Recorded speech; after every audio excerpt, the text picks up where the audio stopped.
આર્થિક તંગીને કારણે રત્ન કલાકારો આત્મહત્યા ન કરે અને તેમના જીવનને બચાવી શકાય તે માટે સુરત ડાયમંડ વર્કર યુનિયન દ્વારા હેલ્પલાઇન નંબર શરૂ કરવામાં આવ્યો હતો, જેમાં અનેક લોકો દ્વારા નોકરી, સંતાનોની સ્કૂલ ફી અને ઘરના રાશન માટે આર્થિક મદદ માંગી હતી. આ વાતની જાણ ધર્મનંદન ડાયમંડના ઓનર લાલજી પટેલને થતાં તેણે વિદ્યાર્થીઓની ફી ભરી આપવા માટે કહ્યું હતું.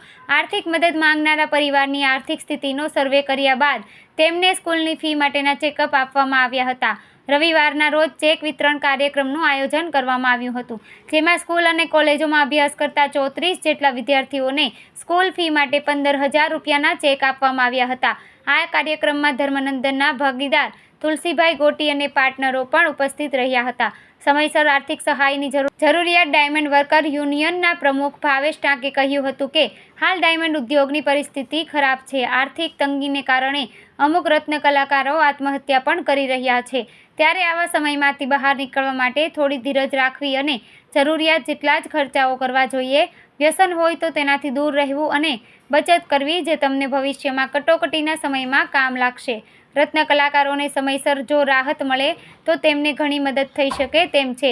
ઘણી વખત દુર્ઘટના થવાની શરૂઆત થઈ ગયા બાદ જાણતા હોઈએ છીએ, તેનો કોઈ મતલબ થતો નથી. મારું નામ છે Bhavesh Tank, diamond worker union Rajkot. Diamond worker union દ્વારા આજથી 15-20 દિવસ પહેલા શરૂ કરવામાં આવેલ આપઘાત રોકો અભિયાન અંતર્ગત જે લોકોને શિક્ષણમાં પ્રોબ્લેમ આવતી હતી, જે લોકોની રોજગારી નહોતી, એ લોકોને શિક્ષણ ફી ભરવા માટે અમારી પાસે લિસ્ટ આવ્યું હતું. ધર્મનંદન ડાયમંડના લાલજીભાઈ પટેલ દ્વારા અમને કહેવામાં આવ્યું કે જેટલા લોકોની શિક્ષણ ફી ભરવાની હશે અને દરેક લોકોની શિક્ષણ ફી 15,000 લેખે ભરી દેવાની તૈયારી બતાવી. આજે ચેક વિતરણનો કાર્યક્રમ રાખવામાં આવ્યો હતો.